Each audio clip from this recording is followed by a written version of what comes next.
584 kilos. Vous voyez, c'est le taureau le plus lourd alors qu'il est quand même vachement jeune. Donc, très bel animal qui a su maintenir sa croissance depuis ses très bonnes performances en P4, P7.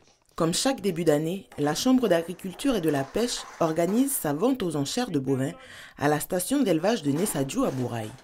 Cette fois-ci, ce sont une quinzaine de vaches et 7 taureaux mis aux enchères qui sont présentés aux éleveurs. L'objectif de cette vente, c'est de pouvoir vendre des animaux, donc aussi bien des taureaux que des femelles, à tous les éleveurs du territoire et des îles. On a des gens qui viennent de partout pour pouvoir acheter des animaux avec une haute valeur génétique pour pouvoir augmenter les performances dans leur élevage. Donc voilà, donc on avait 2 races présentes aujourd'hui. Le Limousin, qui est toujours la race historique sur le territoire, qui amène des bonnes caractéristiques bouchères.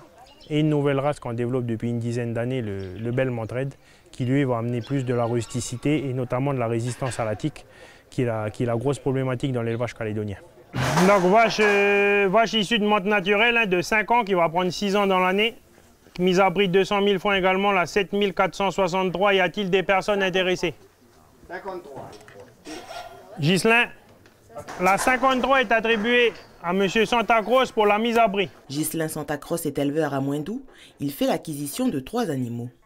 Un taureau Belmont Red et 2 femelles limousines. L'éleveur a des critères de sélection bien précis. Je vois le tempérament déjà au regard de la vache. Regarde la vache, plus le regard est doux, plus c'est intéressant. Et puis bon, après il y a la conformation, comme c'est des vaches qui ont été inséminées. En général, celles qui sont inséminées, elles ont le bassin plus haut. Et des fois, ça cause des problèmes au taureau après quand on les met au taureau. Pour ces 3 bovins, l'éleveur a dépensé un peu plus de 600 000 francs. Des dépenses raisonnables pour lui, car en ce temps de crise, les enchères sont faibles. On se doutait bien qu'il n'allait pas avoir énormément d'enchères. Mais voilà, on reste quand même un établissement semi-public. On est là aussi pour promouvoir la génétique, pour essayer de diffuser des animaux de qualité à des prix très corrects. Donc voilà, on n'est pas là pour faire des enchères records, on est là pour satisfaire, on va dire, la demande des éleveurs, tout en mettant un prix qui est aussi correct au niveau rentabilité pour nous.